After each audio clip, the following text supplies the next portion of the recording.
흑자병법은 임상유전학 전문의로서 35년간 희귀난치성 질환을 진료한 경험을 담은 종합의학 지식 콘텐츠입니다. 오늘은 성조숙중에 대해서 말씀드리겠습니다.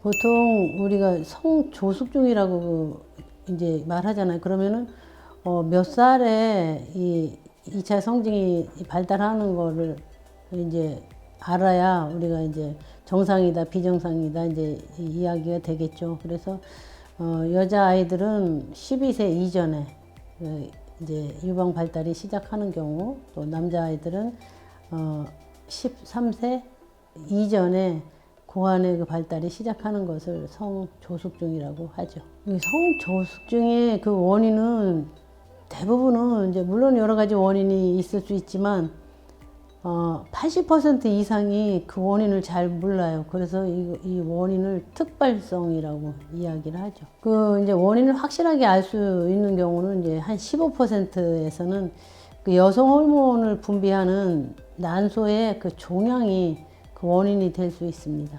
나머지 5%는 이제 뇌하수체에 이제 이상이 생겨서 이제 키가 크지 못하는 그런 경우가 있죠. 남자 아이에서는 그 여자 아이와 달리 그 원인을 아는 성조숙중이 50% 이상이 됩니다. 성조숙중이 이렇게 나타날 때 우리가 진짜 사춘기가 오나? 아니면은 가성 사춘기라고 그래서 진짜 성조숙중이 아닌 이제 성조숙중을 확인을 해야 돼요. 이제 가성이냐 진성이냐.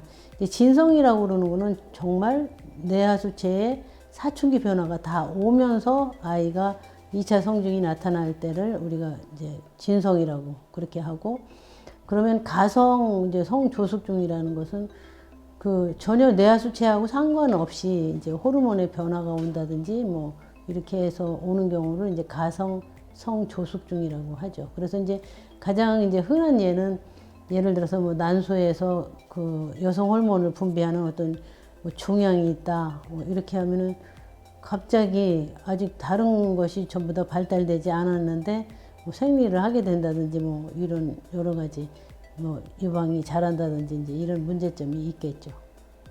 되게 이제 어떻게 이제 성조숙중에 대해서 이제 그 진단을 내리는가 하는 것이 이제 궁금하죠. 되게 이제 엄마나 이제 아빠랑 이제 아니면 두 분이 같이 이제 아이가 병원에 왔을 경우에 가장 먼저 해야 되는 거는 이제 계측이죠.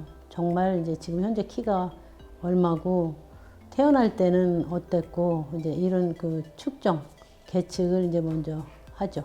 그리고 이 과거력, 그러니까 병력에 대해서 이제 꼭 알아야 되죠. 그러니까 이제 엄마, 아빠는 이제 예를 들어서 성조숙중이 이제 어땠었는지, 아빠도 옛날에 조금 빨랐다, 또 이제 뭐 이런 경우도 있고, 이제 가족력 또 아니면은 이제 아이가 뇌하수체에 어떤 뭐 종양을 앓았다든지 뭐 이런 그 확실하게 원인을 알 수 있는 이런 병이 있을 때는 아이가 왜 이 성조숙중이 빨리 왔는가 하는 거를 빨리 파악할 수 있죠. 그래서 이제 얼마나 빨리 발달하면 이거를 성조숙중이라고 하는가. 그래서 이제 우리가 이 성의 그 발달을 그 단계로 나눠 놓은 거를 테너 스테이지라고 그래요.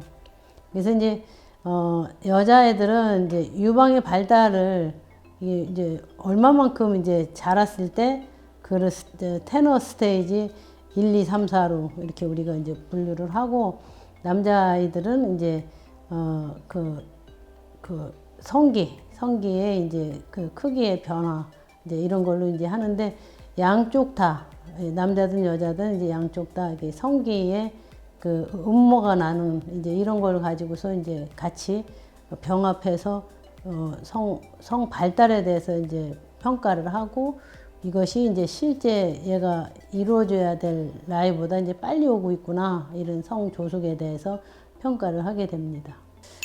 중요한 것은 아이한테 이제 이 성조숙에 대해서 그 치료가 꼭 필요한 거, 또 왜 성조숙이 왔는가 정확한 진단 하에 이런 치료가 이루어져야 하지 않겠나 생각합니다. 그래서 이제 이런 사춘기를 좀 늦게 오도록 이제 지연하는 거는 이제 그런 치료를 함으로써 갑자기 이제 커졌던 그 유방이라든지 뭐 유방 발달이 이제 좀 다시 줄어들고, 그 다음에 이제 생리가 시작했던 것이 좀 이제 끊어지고, 뭐 이제 여러 가지 그 성 발달이 이제 조금 늦어지는 거를 알 수가 있겠죠. 그 남자아이들은 이제 고환의 크기가 이제 크다가 만다든지 아니면 약간 줄어든다든지 이런 그 변화를 볼 수가 있죠. 근데 이제 이런 치료를 하는데 너무 잘하지 않을 경우에는 이제 그 이유를 이제 파악해서 두 가지 다, 그러니까 좀 치료를 지연하는 그러니까 사춘기가 이제 늦게 오게 이제 지연하는 이제 작전도 쓰고, 그다음에 성장 호르몬을 이제 투여해서 같이 이제 사용할 경우에 상당히 키 성장에 이제 도움이 될 수 있죠.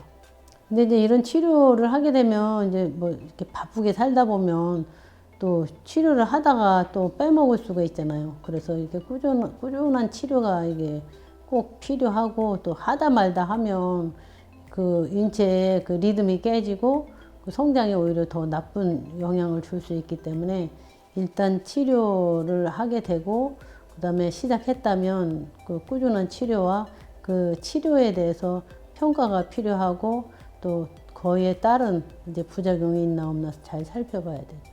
그래서 이제 이런 그 성조숙증이 이제 우리가 발견됐을 때, 여자 아이들은 만 9세, 남자 아이들은 만 10세 이전에 발견이 돼야 그 치료의 효과도 좋고, 또 더 문제는 이제 건강보험에 적용이 될 수 있습니다. 이런 치료를 했을 때 이제 많이 이제 부모들은 이제 걱정하잖아요. 이런 약을 써도 되는가, 안전한가, 이제 이런 그 의문을 많이 갖게 되는데, 한 30년 정도 이제 지금까지 우리가 이런 그 치료를 해왔을 때 크게 그 부작용은 그렇게 많지 않은 걸로 지금 알려져 있습니다.